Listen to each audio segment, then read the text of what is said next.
लोकसभा निवडणुकीचा धुरळा खाली बसतोच आहे, तोवर राज्यात आणखी एका निवडणुकीसाठी पक्ष सज्ज झालेत। शिक्षक पदवीधर मतदारसंघात होणाऱ्या या निवडणुकांकडे सगळ्यांचंच लक्ष लागलंय। यात कोकण पदवीधर मतदारसंघात महायुतीतलेच दोन पक्ष आमने-सामने आलेत। कोकण पदवीधर मतदारसंघाची ही लढत कशी असेल, कोणते पक्ष लोकसभेला एकत्र होते आणि या निवडणुकीत एकमेकांच्या विरोधात आहेत, गेल्या वेळेचं चित्र काय होतं, हे सगळं या व्हिडिओतून जाणून घेऊयात। नमस्कार, मी स्वाती पाटील, लोकमत.com मध्ये आपलं स्वागत आहे। लोकसभा निवडणुकीत राज्यात 48 मतदारसंघात महायुती आणि महाविकास आघाडी यांच्यातच मोठी लढत पाहायला मिळाली। यात वेगळेपण हे होतं की महाराष्ट्र नवनिर्माण सेना हा पक्ष महायुतीसोबत होता। विशेष म्हणजे मनसे अध्यक्ष राज ठाकरे यांनी महायुतीला बिनशर्त पाठिंबा जाहीर केला होता।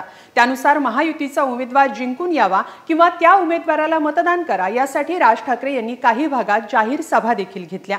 पण आता कोकण पदवीधर मतदारसंघात मात्र त्याच राज ठाकरेंच्या उमेदवाराविरोधात भाजपनंच उमेदवार दिल्यानं ही लढत रंगतदार होणार असं दिसतंय। महाराष्ट्र नवनिर्माण सेनेकडून अभिजित पानसे यांना नुकतीच उमेदवारी जाहीर झाली आहे, तर आता भाजपनं निरंजन डावखरे यांना कोकण पदवीधर मतदारसंघातूनच उमेदवारी जाहीर केल्यानं इथं मनसे विरुद्ध भाजप असा सामना होणार आहे। भाजपचे निरंजन डावखरे हे गेल्या 2 टर्म पासून कोकण पदवीधर मतदारसंघातून आमदार आहेत। त्यांनाच भाजपनं हॅट्रिकची संधी देत ही उमेदवारी जाहीर केली आहे। विधान परिषदेच्या या जागांसाठी 26 जून रोजी मतदान होणार आहे। कोकण पदवीधर मतदारसंघातून सिंधुदुर्गचे माजी खासदार निलेश राणे देखील उत्सुक असल्याचं बोललं जात होतं। त्या दृष्टीने राणे यांनी तयारीही केली होती। केंद्रात मंत्री असलेले आणि आता लोकसभा निवडणुकीच्या रिंगणात उतरलेले नारायण राणे यांच्या शब्दाखातर त्यांच्या मुलाला पदवीधरसाठी संधी देणार अशी चर्चा होती। त्यामुळे भाजप अंतर्गतच 2 उमेदवार इच्छुक असल्याची ही चर्चा होती। पण अखेर भाजपनं या चर्चेला पूर्णविराम देत पुन्हा एकदा विद्यमान आमदार निरंजन डावखरे यांना संधी दिल्याचं समोर आलंय।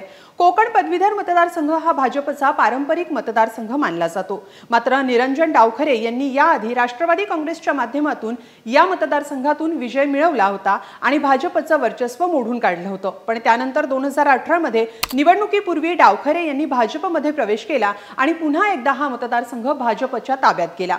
गेल्या म्हणजे 2018 मध्ये कोकण पदवीधर मतदारसंघात अत्यंत चुरशीची लढत झाली होती। यावेळी भाजप, शिवसेना आणि राष्ट्रवादी काँग्रेस अशी लढत झाली होती, ज्यात भाजपनं बाजी मारली होती। भाजपचे उमेदवार असलेले निरंजन डावखरे 32,831 मतांनी विजयी झाले होते। शिवसेनेचे उमेदवार संजय मोरे हे दुसऱ्या क्रमांकावर होते।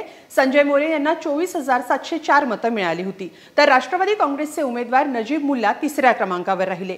कोकण पदवीधर मतदारसंघाच्या इतिहासावर एक नजर टाकूया। 1988 पासून हा मतदारसंघ भाजपच्या ताब्यात होता। भाजपनं 2012 पर्यंत या मतदारसंघावर आपलं वर्चस्व कायम ठेवलं। त्यानंतरच्या निवडणुकीत राष्ट्रवादी काँग्रेसकडून निरंजन डावखरे यांनी बाजी मारली आणि भाजपकडून राष्ट्रवादीनं हा मतदारसंघ काबीज केला। पण आधी सांगितल्याप्रमाणे राष्ट्रवादी काँग्रेसचा हा आनंद अल्पकाळ टिकला, कारण 2018च्या निवडणुकीपूर्वी डावखरे यांनी भाजपमध्ये प्रवेश केला। त्यामुळे डावखरे यांच्यामुळे भाजपनं पुन्हा एकदा हा मतदारसंघ आपल्याकडे आणला।